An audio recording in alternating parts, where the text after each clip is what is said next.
Hi everyone! Welcome to Souped Up Recipes. Today we're making hot and sour soup. Yes, finally, after I got so many requests for it. This is one of the most popular soup that you will order in a Chinese restaurant. Today I'm going to share you my version, and I'm also going to show you how to make it authentic. So let's get started. This recipe needs a lot of preparation before cooking.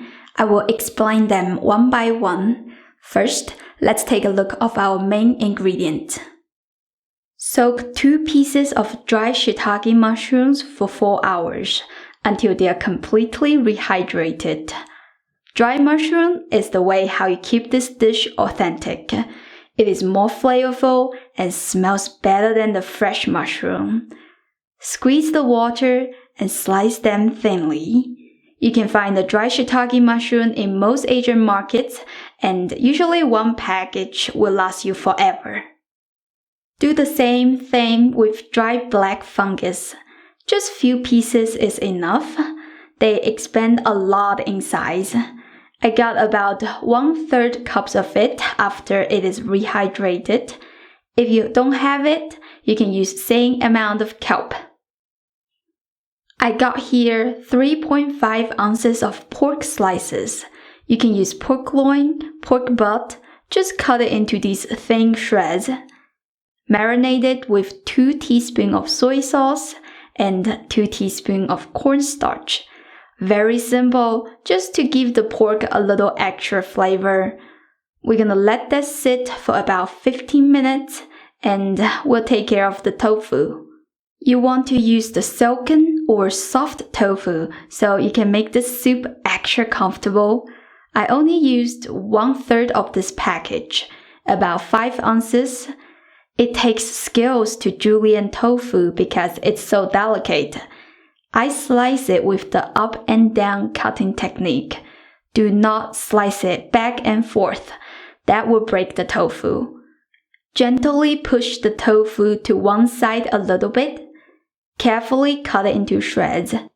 Also, I use a separated cutting board so I can just leave the tofu on it.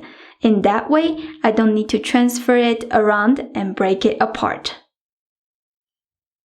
Beat 2 eggs and set it aside. Cut some carrot into thin shreds, about 1/3 cup. It will give the soup a bright color. Next, let's combine some seasonings together. 2 tablespoons of cornstarch, 2 tablespoons of water. Mix it until you don't see any lumps. Then add in 1.5 tablespoons of soy sauce, 1 teaspoon of dark soy sauce, 1 teaspoon of sugar, 1 teaspoon of salt or to taste. Mix until everything is well combined. These are the seasonings that you need to add to the soup earlier. Set that aside. We are going to grind some white pepper. I used 1 tablespoon. I know it sounds like a lot. This dish was created for the poor people to warm themselves up and survive through the winter, which is the purpose of using white pepper. But now, most restaurants, they lower the amount because it is not a pleasant feeling if your mouth is burning. My suggestion is if you serve kids, 1 teaspoon of white pepper is enough. If you want to try the authentic hot and sour soup, go with the big amount. To that, I am going to add 3 tablespoons of Chinese black vinegar. Make sure you use a Chinese brand. The package will say 陈醋 or 香醋. You could use rice vinegar, but you won't be able to get that authentic Chinese taste. Mix it until the white pepper is fully distributed, or else you will have some white pepper lumps in the soup. Trust me, that does not taste good. These 2 ingredients you need to add to the soup right before turning off the heat. It is very important to follow the order. That is why I made 2 different bowls of seasonings, so I don't get confused. Once you prepare all the ingredients, the rest of the step is so easy. Get your wok ready. Don't need to heat it up now. Just directly adding half tablespoon of minced ginger, the rehydrated mushroom and black fungus. Follow up with the shredded carrot. Pour in 3½ cup of stock. Chicken stock, beef stock, up to you. Give it a stir, cover it, and bring this to a boil. Now it is the time to add the pork. Stir it around so the meat doesn't stick together. Give it about 10 seconds or so. The meat should change color. Then you add the tofu. Just slowly slide them into the wok. Use a wooden spoon. Gently stir it and try not to break the tofu. Cover this and wait for it to come back to a boil. Pour in the sauce. There is cornstarch in it, so be sure to stir it before add it to the wok. Also, you need to whisk the soup in the same time, so the cornstarch can be evenly mixed into the broth. That looks good already. Then you just do the same thing to the egg.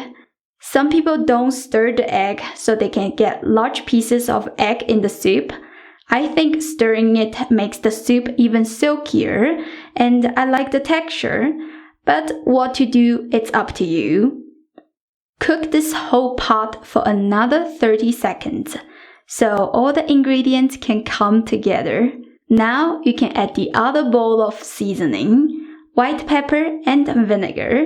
They are the types of ingredients that the flavor will fade away if cooked long time. That is why we added 10 seconds before you turn off the heat. Okay, we're almost done. Before you serve, add a bunch of scallion and cilantro for garnish.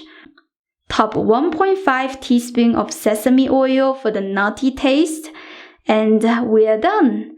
A nice warm soup for the winter. Smells like hot and sour soup. The peppery and the vinegary smell just everywhere. Let's give it a try. Oh, it's hot. It's Florida. I'm sweaty now.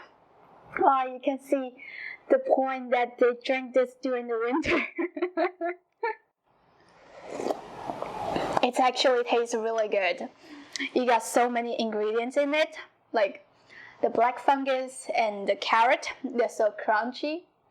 And the egg and tofu, it is so silky. Also, you got so many flavors in it too, like the nuttiness, the spiciness, the sourness, and a bit slightly sweetness. It just everything combines together makes you feel good. I hope you give this or my other recipes a try soon. If you haven't yet, click my channel name and find out your favorite Chinese food. New videos coming out every Wednesday. And I'll see you next time. Bye!